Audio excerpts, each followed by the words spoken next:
오늘은 2026년도 재직 헌신 예배인데요. 이 시간 옆에 계신 분에게 이렇게 한번 인사했으면 좋겠습니다. 깨어있는 재직이 되시기 바랍니다. 아멘. 이미 재직인 분은 앞으로도 깨어 있으시길 바라고요. 앞으로 재직이 되실 분은 지금부터 깨어 있는 재직의 의식을 가지시기를 부탁을 드리겠습니다. 교회는 소수의 사람이 섬기는 것이 아니라 함께 이 공동체를 모두 다 사랑으로 섬겨야 되는 것임을 믿습니다. 여러분, 한 주간의 이 신년 특세를 이제 지냈는데요. 말씀과 찬양과 기도로 하나님 은혜에 집중하는 시간들을 가졌는데 이 귀한 시간에 참 은혜가 많았던 것 같습니다. 이 특세를 위해서 많은 분들이 헌신하고 수고해 주셨는데요. 차량으로 봉사해 주시고, 찬양 인도로, 그리고 반주로, 방송으로, 그리고 간식으로 이렇게 이제 많이 이제 특세를 섬겨 주신 모든 분들이 얼마나 이 섬김이 귀하고 복된지 모르겠습니다. 하나님이 다 기뻐 받아 주실 줄로 믿습니다. 그리고 그 피곤한 이 새벽의 시간에도 묵묵히 자리를 지켜주신 모든 분들도 하나님이 한 분 한 분 다 노화를 집중 하시듯이 여러분 한 분 한 분을 다 주목하고 계신 것 같습니다. 여러분, 그 새벽에 이렇게 나오는 것이 쉽습니까? 새벽에 나오는 게 어려워요. 어렵습니다. 늘 어렵습니다. 저는 바로 앞에 사는데도 새벽에 나오는 게 너무 힘들어요. 쉽지 않습니다. 그런데 이제 뭐 수원에서 오신 분들도 계시죠. 이게 그렇게 많이 이렇게 참 열심히 오실 줄 몰랐어요. 강사 목사님도 부천에서 오셨고, 뭐 원근 각처에서 우리 성도님들이 이렇게 은혜의 자리에 참여해서 너무 귀했던 것 같습니다. 너무 피곤해서 마치 그 이름이 그 제네시스를 타고 다닐 것 같은 한 청년은 코피가 터졌죠.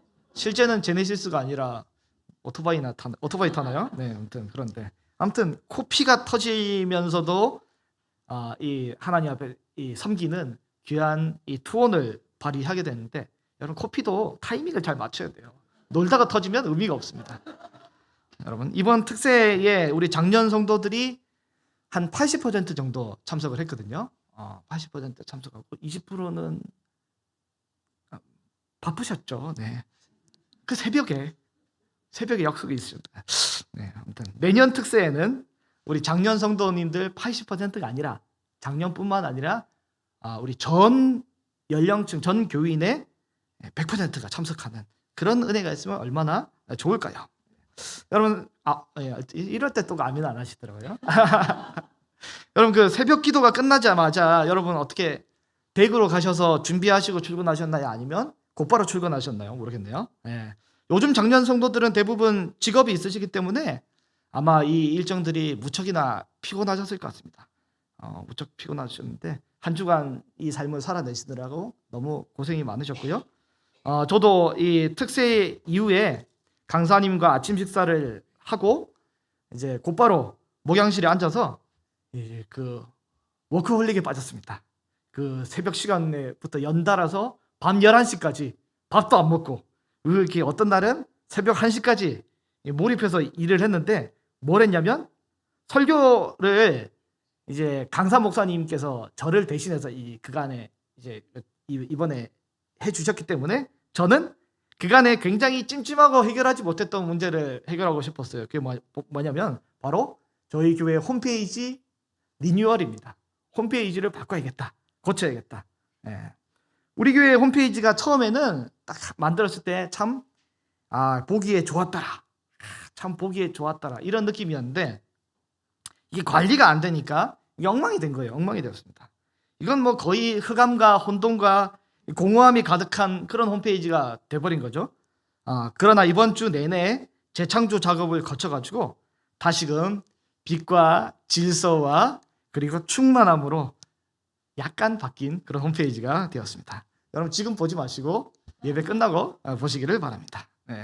여러분은 은혜의 자리에 우리가 은혜를 누리지만 그 은혜를 한 번만 누리고 계속해서 누리지 못하게 된다면 이렇게 되는 거잖아요.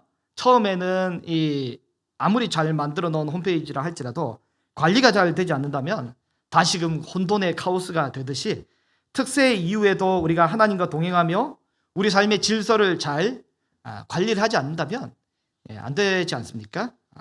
하나님 앞에 우리 삶을 잘 정비할 수 있기를 바랍니다. 여러분, 특세가 끝났습니다. 우리 근데 일주일 사이에 우리 현실이 많이 드라마틱하게 바뀌었습니까? 사실은 별로 바뀐 게 없어요. 바뀐 게 없습니다. 여전히 우리는 이 도표 한번 보여주시면 지난주 설교 말씀 함께 나눈 것처럼 우리는 빛과 어둠이 공존하는 것 사이에 우리는 여전히 삶을 살고 있습니다. 여러분, 특세가 끝났다고 내가 내 회사에 내 자리에 가거나 학교에서 내 자리에 앉았는데 다 시커먼데 내 자리에만 핀 조명이 이렇게 꽂힙니까? 아니잖아요. 다 똑같습니다. 빛과 어둠이 공존하고 다 똑같은데 우리는 살고 있습니다. 또 여전히 우리의 삶 가운데는 질서와 혼돈, 질서와 무질서가 공존하는 것에 살고 있습니다. 특세가 끝났다고 회사에 가보니까 내 업무가 차근차근 다 바로 잡혀 있고, 그리고 우리 집에 들어갔더니 집이 기가 막히게 정리정돈이 잘 돼 있고, 그러지 않잖아요. 특세 때 정리를 못했잖아요. 새벽에 오고 밤에 바로 자고 엉망이 되어 있단 말이죠. 질서와 무질서가 공존합니다. 이 지난주 주일 설교에 내가 있어야 할 자리에, 은혜 받아야 할 자리에 있으라고 모 설교자가 소리 높여 설교를 해가지고 여러분들이 그렇게 오셨는데, 은혜 받은 자리에 오셔서 여러분 체력과 힘이 충만해졌습니까? 근데 아니잖아요. 똑같은 환경이고 오히려 코피가 터졌잖아요. 더 확실한 거는 더 피곤해졌어요. 더 피곤해졌습니다. 그건 확실합니다. 그런 질문이 생겨요. 여기서 질문이 생깁니다. 특세를 끝났고 혹은 말씀을 읽거나 예배를 드리고 은혜를 사모해서 몰입을 했단 말이죠. 그리고 말씀을 들을 때, 예배할 때는 은혜를 받은 듯한 그 느낌 같은 느낌을 받았단 말이죠. 마음이 따뜻해지고 뜨거워지고 또 뭔가 결단을 하게 되고, 그러나 집에 돌아가고 회사에 돌아가고 가정에 돌아가고 직장에 돌아가면 똑같아요. 똑같아요. 그러면 여기서 질문이 생기는 거예요. 은혜 받는 게 뭔가? 은혜를 받으면 삶이 바뀌고 또 내 의식이 바뀌고 생활이 바뀌고 주변에 변화가 나타나야 되는데, 내 삶에 어떻게 하면 하나님의 동행하심이 나타나고 어떻게 하면 일상 가운데 그 큰 은혜가 겉으로 드러나게 될 것인가? 어떻게 하면 될까요? 어떻게 하면 은혜를 받고 하나님과 동행할 수 있겠습니까? 오늘 본문에는 한 인물이 등장하는데요. 오늘 본문에는 하나님의 은혜를 받은 인물, 하나님께 특별한 은혜를 입은 한 사람이 등장하게 됩니다. 그의 이름이 안식이란 뜻을 가진 한 인물, 하나님과 동행한 한 인물이 나오는데, 그의 인물이 바로 이름이 뭐냐면 하나님께 특별한 은혜를 받은 그 사람이 바로 노아입니다. 노아. 여러분, 왜 노아만 하나님께 은혜를 입었고 노아는 어떻게 삶을 살았는지, 그리고 우리는 어떻게 하면 은혜롭게 삶을 살아갈 수 있을지 오늘 본문을 통해서 한번 살펴보도록 하겠습니다. 노아가 어떻게 은혜를 입고 은혜롭게 살았고 어떻게 하면 우리도 은혜로 살 수 있을지 한번 본문을 통해서 알아보겠습니다. 오늘 본문은 창세기 6장이잖아요. 6장은 이 6장부터 9장까지의 큰 맥락 가운데 있습니다. 먼저 6장에서는 홍수를 준비합니다. 방주를 노아에게 제작하라고 하나님 말씀하시고 살릴 대상을 하나님이 지목해 주십니다. 노아와 그의 가족들, 그리고 하나님이 지정해 주신 동물들, 하나님이 정해 주신단 말이죠. 7장에는 홍수가 시행이 됩니다. 그래서 방주에 승선하게 되고, 여러분 매일 성경 묵상하시며 이제 참 제가 은혜가 되었던 게 뭐냐면, 개역 개정에는 잘 나오지 않는데 매일 성경에 보니까 어떻게 되면 차례차례 탑승하는데 노아가 제일 마지막에 타요. 마지막에 타고 탄 이후에 하나님이 친히 문을 닫아주셨다라고 되어 있어요. 방주를 하나님이 노아가 탈 때까지 이제 기다려준 거고, 노아는 홍수가 차오를 때 어쨌든 마지막 순간에 한 명이라도 더 살리기 위해서 마지막 순간에 탑승을 해요. 그리고 이 7장에 보면 죽일 대상이 나옵니다. 누구냐면 아주 간단합니다. 방주 바깥에 있는 모든 생물입니다. 어떤 사람이든 어떤 짐승이든 방주 바깥에 있는 모든 생물은 다 끊어지게 되는 거죠. 8장에 보면 홍수가 끝납니다. 끝나게 되어서 방주를 언제 내릴까 하다가 이제 하나님이 정하신 시간에 내리게 되는데 생존한 대상이 있습니다. 아주 간단합니다. 누가 생존합니까? 방주에 탑승한 사람들이, 동물들이 생존을 하게 됩니다. 그리고 9장에는 홍수 이후의 이야기가 나옵니다. 사실은 이제 살릴 대상과 죽일 대상이 있고요. 생존 대상이 있고, 이제 죽일 대상이 아니라 이제부터는 뭐냐면 하나님이 다시는 물로써 심판하지 아니하시겠다라고 생존을 약속을 시켜주십니다. 그걸 보여주신 것이 무지개인데요. 무지개가 히브리어로 이 캐세트인데, 하나님이 뭘 약속하시냐면 이 활을, 이제 무지개가 활 캐세트인데 당신의 목에 대시고 내가 이 약속을 생명을 걸고 지키겠다. 이 만약에 약속을 안 지키면 이 활을 놓아버려라. 하나님이 이렇게 말씀하시듯이 이게 하나님이 그런 약속을 지켜주신단 말이죠. 그래서 6장부터 9장까지 내용인데 오늘 본문은 6장의 위치에서 홍수를 준비하는 내용이 되겠습니다. 노아는 모든 사람이 다 홍수를 심판받는 그런 상황 중에 하나님께 은혜를 입었다. 노아는 여호와께 은혜를 입었다라고 본문에 기록하고 있습니다. 여러분, 누가 구원을 받습니까? 누가 구원을 받습니까? 누가 천국에 들어가게 됩니까? 여러분, 한 번 죽는 것은 사람에게 정한 것이고 그 이후에는 심판이 있습니다. 심판이 있습니다. 모든 사람이 다 심판을 받을 대상으로 예정되고 확정이 되어 있습니다. 한 사람도 빠짐없이 심판의 대상이지만 누가 구원받고 누가 천국에 들어가게 됩니까?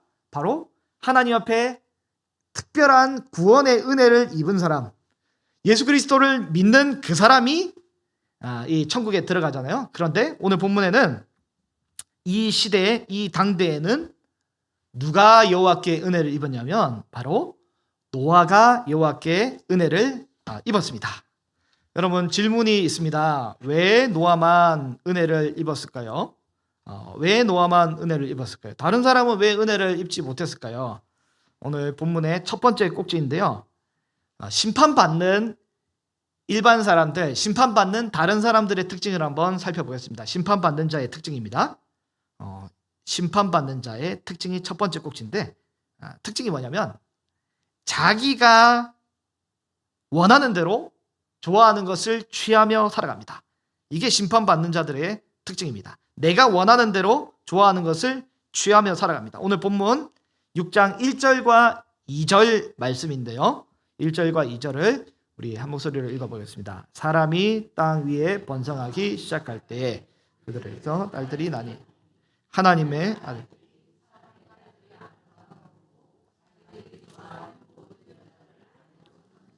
아멘. 하나님께서는 빛을 기반으로 우리 질서와 그리고 이 생명으로 충만한 세상을 만드셨습니다. 하나님이 처음 만드신 세상은 너무 좋았습니다.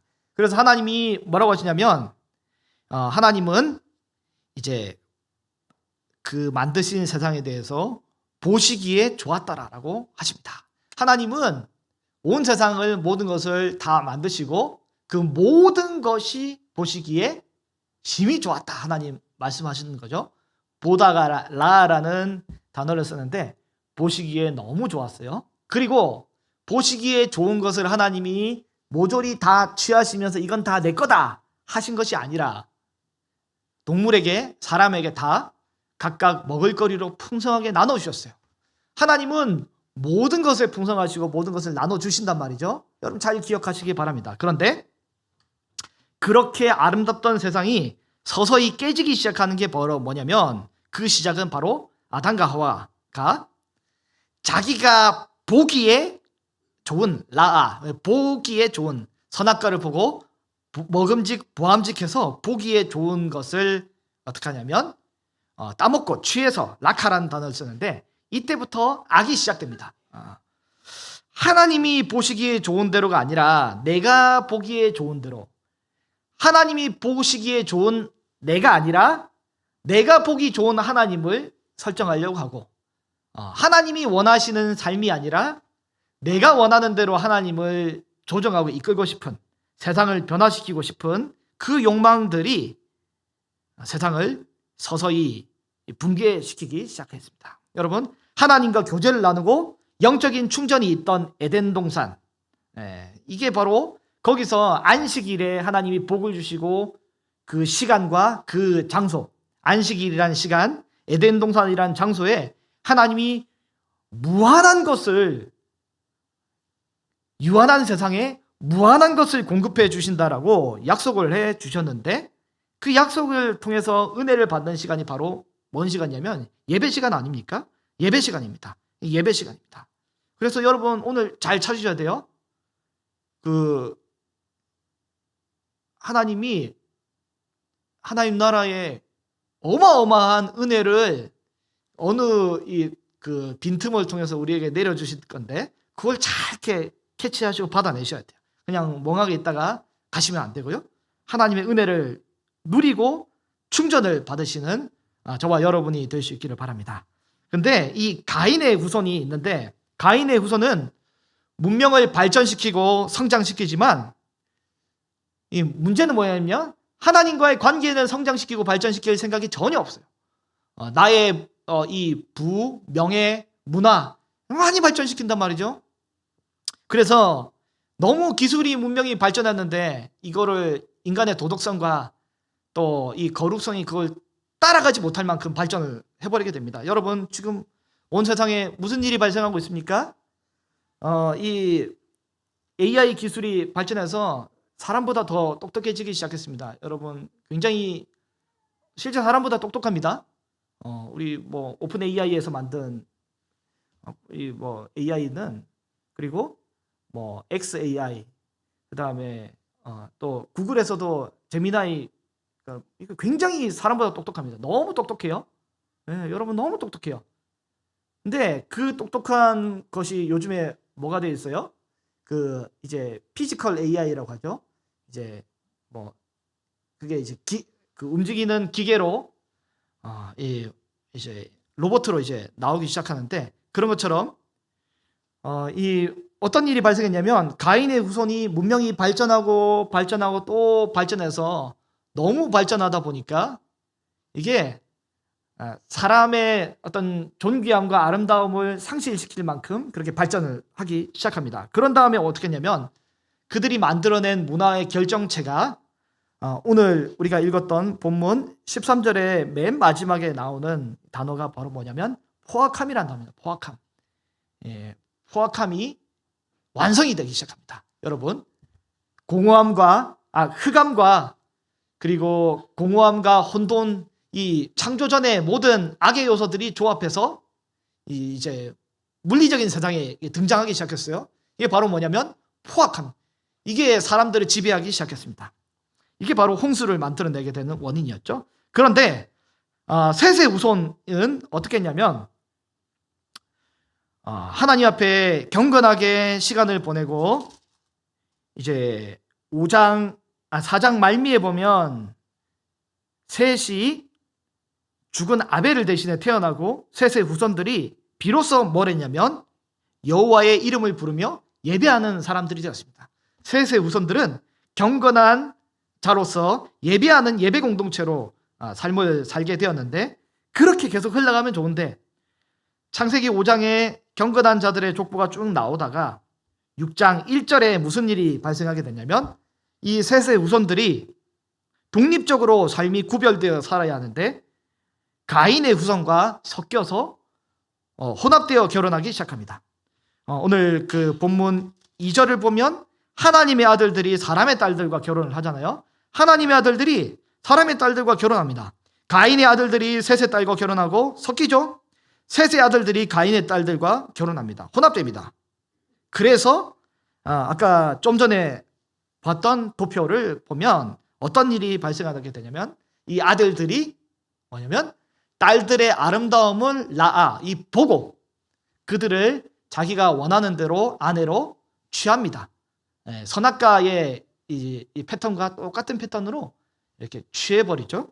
그런 다음에 결국에 악이 정점을 찍어버리게 됩니다. 여러분, 하나님 말씀의 기준대로 살지 않고 내가 보기에 좋은 대로 세상 사람들과 섞여 살면 특징이 뭐냐면 은혜를 누리지 못합니다. 여러분, 은혜를 누리지 못합니다. 여러분, 예배 전에 제가 잠깐 들었는데 위에 그 교육관에 한쪽에 전기가 단절되잖아요. 전기가 언제 단절되냐면 뭐 모자라거나 이럴 때도 단절이 되고 하지만 다른 경우지만 언제 또 단절되냐면 누전되거나 막 섞이고 이러면 또 단절되지 않습니까? 하나님의 은혜가 흘러가는 나름의 방식과 통로가 있고 또 거룩이 흘러가는 하나님의 이 어떤 속성이 있는데 그게 어긋나기 시작하면 끊어지게 됩니다. 하나님은 분명히 창조에 놓으신 섭리와 방법이 있는데 이게 어긋나기 시작한 거죠. 그 결과 어떻게 됩니까? 오늘 본문 3절 말씀을 보면 하나님이 선언을 하십니다. 3절을 보면 이렇게 되어 있죠. 여호와께서 이르시되 나의 영이 영원히 사람과 함께 하지 아니하리다 말씀하고 계십니다. 왜 그러냐면 그들이 육신이 됩니다 라고 하나님이 말씀하시잖아요. 하나님은 영원히 사람과 함께 하지 않습니다. 하나님은 영원히 사람과 동행하지 않겠다라고 말씀하십니다. 왜 그러냐면 사람이 이미 육신이 되었기 때문에 히브리어로 바사르라는 단어를 쓰는데 바사르는 언제 쓰는 단어이냐면 바로 고기 덩어리라고 할 때 사용되는 단어입니다. 여러분, 제가 21살 때 서울의 용산역을 지나다가 깜짝 놀랐어요. 요즘에는 없어졌는데 21살 때 제가 서울역에 용산역을 지나다가 깜짝 놀란 게 뭐냐면 그때 아마 영화 보려고 CGV 가던 중이었던 것 같은데 와, 가다가 옆을 돌아왔는데 뭐가 있었냐면 홍등가입니다. 홍등가 깜짝 놀랐습니다. 여러분, 저는 그 정육점에서만 이 붉은 등이 켜지는 줄 알았거든요.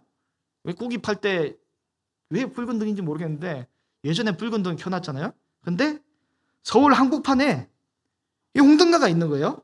자기 몸을 파는, 육체를 파는 그런 여자들이 있을 줄은 상상을 못했습니다. 그 제가 지금 제가 별로 이 뭔가 담대함이 없는 사람인데 너무 놀래가지고 빨리 도망갔잖아요. 깜짝 놀랐습니다, 여러분. 여기서 말하는 육신을 뜻하는 바사르가 바로 이런 의미예요. 마치 고기 덩어리처럼. 홍수 이후에 창세기 9장에 보면 하나님이 이제 노아의 후손들에게 먹을거리를 주는데 채소뿐만 아니라 고기를 먹을 수 있다 할 때 그때 쓰이는 단어가 바로 바사르란 단어인데 사람이 하나님의 이 임재에서 벗어나니까 고기 덩어리가 되어버렸습니다.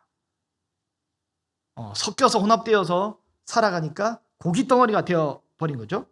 여러분, 우리는 그렇게 살지 않기를 바랍니다. 창조 때 하나님이 사람을 어떻게 만드셨습니까?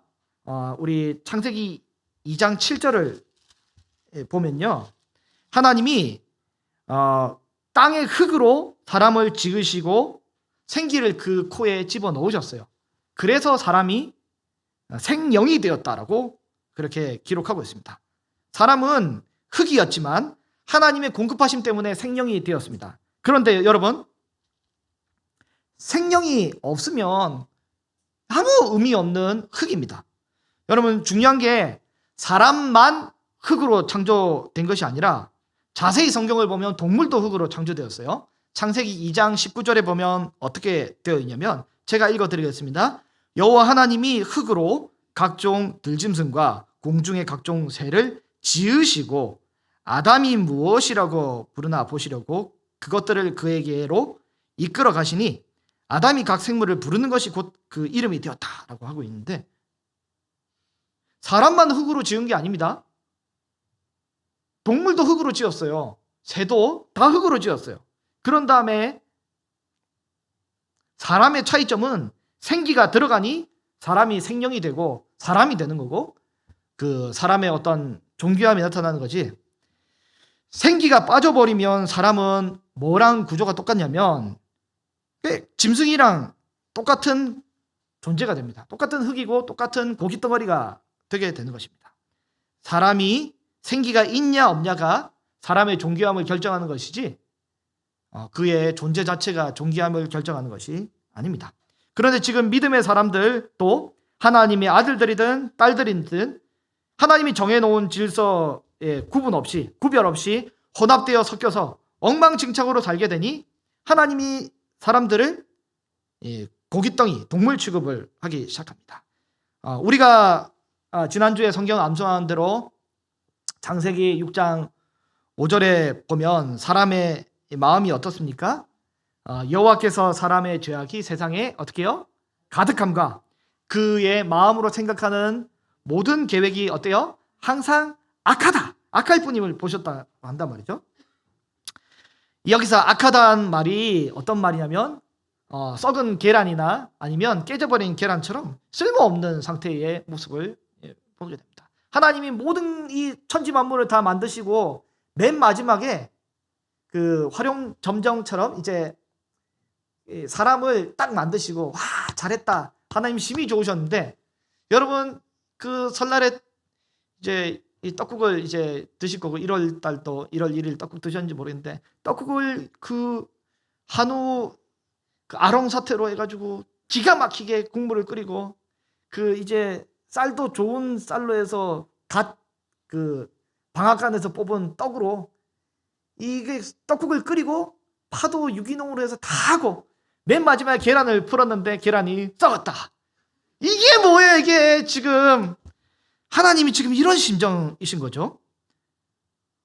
온 창조 세계가 사람 때문에 도무지 회생불능할 정도로 심각하게 죄로 오염되고 만물보다 심히 부패한 것이 사람의 이 마음인데, 이로 인해 하나님이 한탄하시는 겁니다. 사람의 계획은 항상 악할 뿐입니다. 여러분 우리 안에 선한 것이 나올 수가 없습니다. 그렇기 때문에 이를 우리는 도무지 회생 불가능한 상황을 전적 타락이라고 주님이 말씀하시는 거죠. 그래서 물로써 이제 심판을 하실 상황이 되어버리고 만 것입니다. 여러분 이 상황이 어떤 상황입니까? 창조의 계획과 정반대로 가버렸어요. 하나님이 창조로 어두움에서 빛을 비추고 혼돈에서 질서를 잘 잡아 놓으셨어요. 그리고 공허함에서 충만함을 다 채워 넣으셨는데, 그것을 위한 주체이자 도구인 믿음의 사람들이 어떻게 하냐면 세상 사람과 다 섞여버렸어요. 다 섞여버렸습니다. 그래서 하나님이 안 되겠다 해서 물로 세상을 심판하시고, 여러분 이거 뭐 아무리 좋은 재료라도 썩은 달걀이 배려놓은 이 떡국을 먹을 수 없잖아요. 하나님이 물로서 세상을 심판하고 설거지 하시려고 합니다. 하나님께서 창조하신 세상이 하나님의 뜻, 우리 빛과 질서와 생명으로 충만함과 정반대대로 흘러가게 됩니다. 그래서 타락하게 되고 이제 그렇게 가버린 거죠. 그래서 하나님은 홍수를 통해서 세척을 합니다. 창조 이전에는 위아래 물이 섞여 있었고, 그리고 땅에도 공간과 형태 없이 온통 흑암의 물이 뒤섞여 있었잖아요. 그 상태, 하나님은 지금 홍수 심판을 통해서 역창조를 작업을 해서 창조 이전으로 원래대로 되돌리려고 합니다. 창조 이전에 어떻게 했습니까?